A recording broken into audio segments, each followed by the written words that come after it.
अहम खबर दें आपको, फवाद चौधरी की इस्लामाबाद की F8 कचहरी में पेशी। फवाद चौधरी सीनियर सियासतदान हैं, लेकिन कानून से बढ़कर कुछ नहीं है। इस हवाले से इलेक्शन कमीशन का ये मौकिफ सामने आया है। फवाद चौधरी की इस्लामाबाद की F8 कचहरी में पेशी हुई है। तफसीलात जान लेते हैं बोल न्यूज़ के नुमाइंदे एहतिशाम अब्बासी से। एहतिशाम, बताइएगा मजीद जिस्मानी रिमांड की इस्तदा की गई है फवाद चौधरी के? हाँ जी बिल्कुल, फवाद चौधरी जिन्हें लाहौर से गिरफ्तार किया गया था, उसके बाद इस्लामाबाद की अदालत में पेश किया गया। 2 रोज़ा जिस्मानी रिमांड अदालत से दिया गया था। उसके बाद आज सुबह अदालत का वक्त शुरू होने से पहले ही फवाद चौधरी को पुलिस अदालत में पहुंचा चुकी थी। उसके बाद जज साहब आए और अभी दोनों तरफ से जो वकला है उनके दलाइल जारी हैं।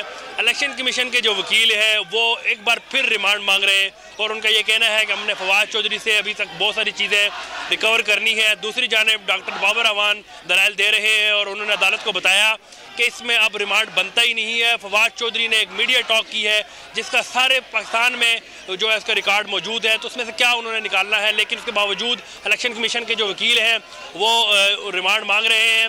अब मैं बताता चलूँ कि इस वक्त जो है अदालत के बाहर पाकिस्तान तहरीक इंसाफ के रहनुमा कारकुनान बड़ी तादाद में पहुँचे हुए हैं और इस वक्त मुसलसल नारेबाजी हो रही है, क्योंकि यहाँ पर अली नवाज अवान पहुँचे हैं, डॉक्टर शीरी मज़ारी पहुँची, जुल्फी बुखारी, उनको अदालत के अंदर नहीं जाने दिया गया। अदालत के चारों तरफ पुलिस की इंतहाई सख्त सिक्योरिटी है।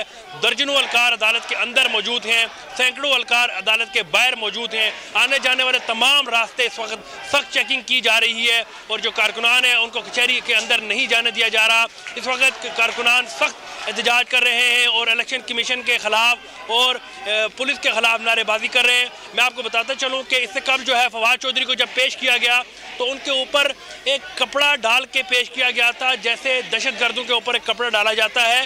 तो आज दूसरा काम ये किया है कि फवाद चौधरी को अदालत का वक्त शुरू होने से पहले ही ला के अदालत के अंदर बैठा दिया और तमाम जो आने और जाने वाले रास्ते उनको बंद कर दिया। साथियों को अदालत के अंदर नहीं जाने दिया गया। समाअत जारी है और मजीद जिस्मानी रिमांड की इस्तदा की जा रही है तफ्तीशी अफसर की जानिब से। बहुत शुक्रिया एहतिशाम, आपसे मजीद भी अपडेट्स लेते रहेंगे।